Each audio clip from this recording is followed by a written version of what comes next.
So guys, welcome back to my channel. So today we are going to discuss about the topic born. So first of all, you know that born is a very important topic and many questions asked from this topic. So you have to concentrate on the topic which I am going to tell you. So first of all, introduction. So what is burn? Burn is a injury that can result from direct contact or exposure to any thermal or chemical or electrical injury or source. So first of all, introduction. In introduction, human skin can tolerate temperature up to 42 to 44 degree Celsius. इसका मतलब 107 और 111 degree Fahrenheit तक हमारा skin tolerate कर सकता है temperature. But above thick the higher the temperature the more severe the tissue destruction. मतलब 42-44 degree Celsius तक हमारा स्किन टॉलरेट कर सकता है टेम्परेचर. उसके बाद अगर टेम्परेचर बढ़ जाएगा हमारा स्किन के अंदर, तो जितना ज़्यादा बढ़ेगा उतना ज़्यादा हमारा स्किन डिस्ट्रक्शन और सीवियर होगा. जो टिश्यू हमारा है उसका डिस्ट्रक्शन उतना ज़्यादा सीवियर हो जाएगा. सो उसके बाद बिलो 45 डिग्री सेल्सियस, याद रखना है कि बिलो 45 डिग्री सेल्सियस जो भी टिश्यू डिस्ट्रक्शन होता है, जो टिश्यू डिस्ट्रक्शन की चेंजेस होता है वो रिवर्सेबल होता है. मतलब जो भी टिश्यू डिस्ट्रॉय होता है वो मतलब ठीक हो जाता है कुछ दिन के बाद. और एबव 45 डिग्री सेल्सियस जो भी डिस्ट्रक्शन होता है वो इरिवर्सिबल होता है. मतलब जो भी प्रोटीन सेल्स डिस्ट्रॉय हो जाता है एक सेल्स के अंदर, सो वो रिपेयरेबल नहीं होता है. ठीक है. So below 45 degree Celsius resulting changes in which are reversible, but above 45 degree Celsius protein damage exceeds the capacity of the cell to repair. So जो प्रोटीन डैमेज होता है उस सेल को रिपेयर करने में सक्षम नहीं होता है. ठीक है. तो उसके बाद डेफिनेशन की बात करें तो injury that can result from direct contact or exposure to any thermal chemical electrical or radiation source are termed as burns. So burn के कई सारे कजेस होते हैं. ठीक है. So some of them are thermal. ठीक है. थर्मल की क्या क्या हो सकता है? थर्मल में हॉट फ्लेम और hot liquids, semi liquids, steam और हॉट ऑब्जेक्ट्स, ये सब होता है. और उसके बाद केमिकल बर्न में क्या होता है? स्ट्रॉन्ग एसिड हो सकता है, स्ट्रॉन्ग बेस के लिए भी बर्न हो सकता है. डिटर्जेंट, मतलब ये सर्फ एक्सेल वाला नहीं है, ये डिटर्जेंट, स्ट्रॉन्ग डिटर्जेंट भी होता है केमिकल लैबोरेटरीज में, सो उसके लिए भी बर्न हो सकता है. तो उसके बाद इलेक्ट्रिकल बर्न भी हो सकता है. Electrical burn caused by electric current और short circuit. And radiation burn भी हो सकता है due to UV rays, ultraviolet rays and X rays भी बर्न के कारण बन सकता है. उसके बाद what are the risk factor of burn. Okay. मतलब जो कारण होता है, ये मतलब रिस्क फैक्टर का मतलब सीधी साधी की ये बात होता है कि इसलिए रिस्क बढ़ जाता है. ठीक है. रिस्क फैक्टर कहलाता है. All burn injury results from the action of victim. मतलब मतलब बंदा जितना उत्पात होगा उसके लिए ही बर्न हो जाएगा. ठीक है. क्या कर रहा है बंदा, ये है उसका रिस्क फैक्टर के चांसेस बढ़ जाएगा. Home environment, contact with scalding, clothing ignition during meal preparation. मतलब जो हम जब मील प्रिपेयर करते हैं उसके मतलब जो भी गैस लगाते हैं उसके बाद, रेसिडेंशियल फायर्स, ये सब होता है रिस्क फैक्टर. ठीक है. उसके बाद सिवियरिटी ऑफ बर्न, मतलब बर्न थोड़ा हो सकता है, बड़ा, मतलब सिवियरिटी बर्न मतलब कितने सिवियर है बर्न. थोड़ा हो सकता है, थोड़े से थोड़ा ज़्यादा हो सकता है, बहुत ज़्यादा भी हो सकता है. ठीक है. Severity of burn depends upon 3 factors. एक है सोर्स ऑफ इंजुरी, मतलब कहाँ से इंजुरी होता है उसके ऊपर डिपेंड करता है कि कितना बड़ा बर्न होता है. ड्यूरेशन मतलब एक हॉट ऑब्जेक्ट अगर हमारा स्किन कांटेक्ट में आया है, सो कितने वक्त के लिए वो आया है, ये इसके ऊपर भी डिपेंड करता है हमारा सिवियरिटी ऑफ बर्न। उसके बाद डिस्टेंस फ्रॉम ऑब्जेक्ट, मतलब एक हॉट ऑब्जेक्ट है यहाँ, सो हमारा स्किन अगर यहाँ है तो ये डिस्टेंस भी डिपेंड करता है कि हमारा बर्न कितना बड़ा ज़्यादा होता है, ठीक है। सो उसके बाद क्लासिफिकेशन, मतलब जो भी बर्न होता है उसकी क्लासिफिकेशन क्या होता है कि जैसे मैंने बताया कि थोड़ा बर्न है या थोड़ा ज़्यादा है और ये बहुत ज़्यादा है, सो इसका क्लासिफिकेशन देखेंगे। So classification according to depth of tissue destruction, मतलब कितना टिश्यू इन्वॉल्वमेंट है उसके ऊपर डिपेंड करके हमारा बर्न को 3 टाइप से क्लासीफाई किया गया है। सो फास्ट डिग्री बर्न को हम सुपरफिशियल पार्शियल थिकनेस बर्न भी बोलते हैं। और let's discuss about superficial partial thickness और first degree burn. So first degree burn क्या होता है, इसका कॉज होता है सनबर्न, लो इंटेंसिटी फ्लैश, इसके वजह से फास्ट डिग्री बर्न होता है। और स्किन इन्वॉल्वमेंट, मतलब जो फास्ट डिग्री बर्न होता है उसके अंदर एपिडर्मिस और possibly portion of dermis involve होता है। ओके, स्किन इन्वॉल्वमेंट हो गई।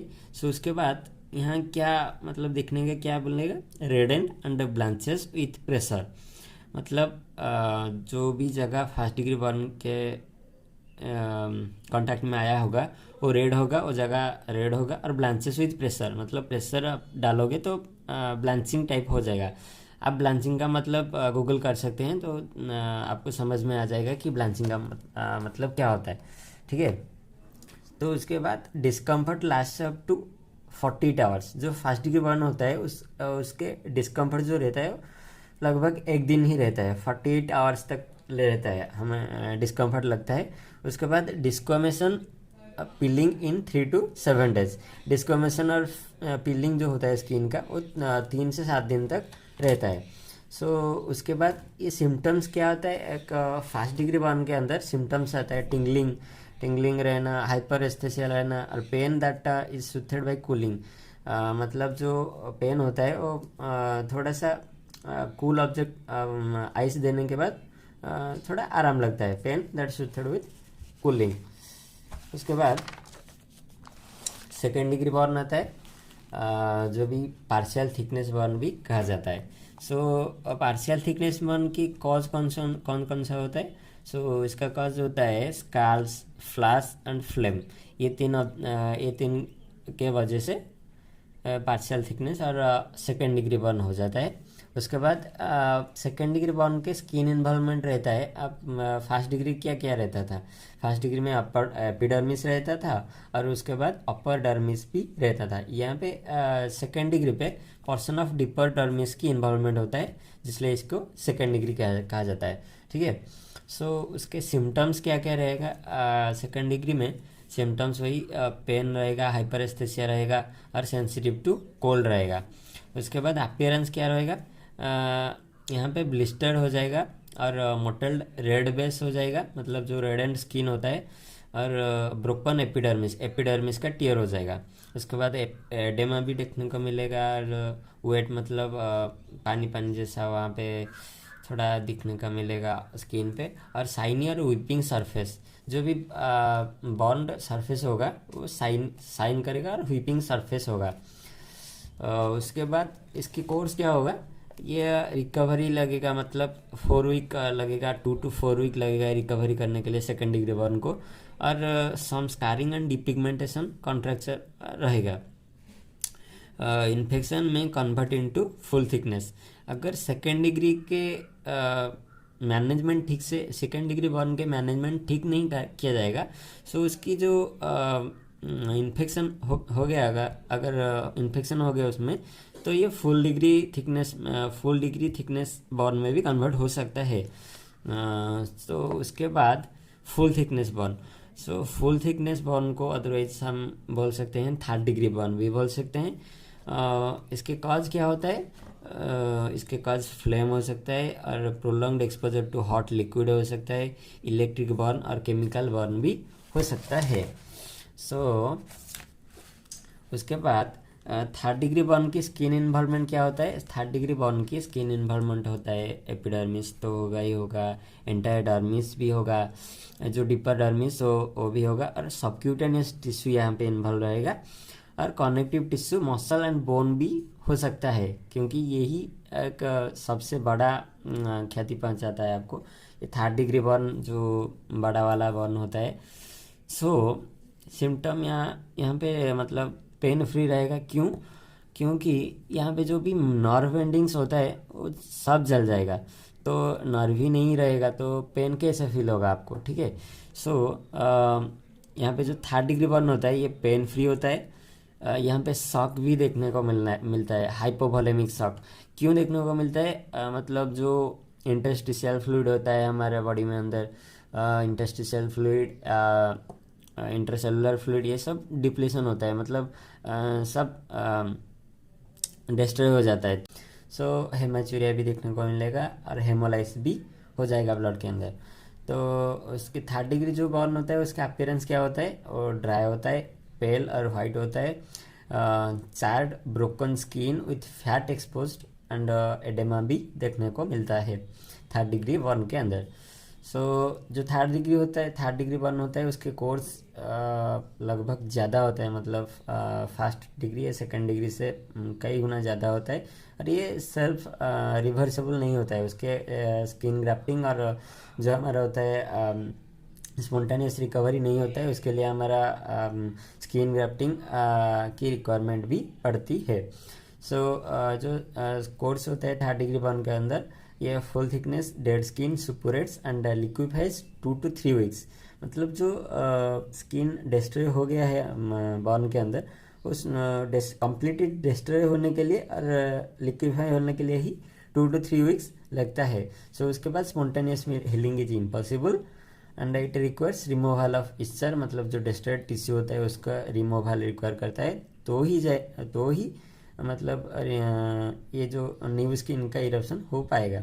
सो spontaneous removal of eschar and subsequent split of full thickness skin grafting में recover the third degree burn. तो उसके बाद हमारा एक इम्पोर्टेंट रहता है कि हम बर्न डिटर्मिनेशन कैसे करें। सो बर्न डिटर्मिनेशन के लिए कई सारे मेथड होता है, जैसे पाम मेथड, मतलब हमारा पाम की साइज को लेके हम बर्न डिटेक्शन, मतलब कितने एरियाज बर्न है हम देख सकते हैं। तो उसके बाद ये एक अलग सी तरीका है, इसको हम रूल ऑफ 9 बोलते हैं, रूल ऑफ 9। सो ये मतलब सब जगह चलता है, और rule of 9 is important for you. So मतलब हमारा जो बॉडी सरफेस है उसको हम एक पर्टिकुलर सरफेस को हम एक परसेंटेज देते हैं। सो मतलब कि मतलब हेड अगर हमारा फेस अगर बर्न हो जाएगा तो उसको हम बोल सकते हैं कि ये एक 4%, टोटल हमारा फेस को 4% दे दिए हैं। मतलब अगर फेस हमारा बर्न हो जाएगा तो हम बोल सकते हैं कि हमारा 4% बॉडी एरिया बर्न हो गया है। तो ये समझिए कि हेड एंड फेस मतलब बर्न हो जाएगा तो ये 9% बर्न हो गया। और अपर एक्सट्रीमिटीज़ जो लेफ्ट और राइट साइड में जो हैंड होता है, सो वो अगर बर्न हो गया, एक साइड को हम 9% लेते हैं, तो लेफ्ट साइड 9% और राइट साइड 9%, सो 18% हो गया।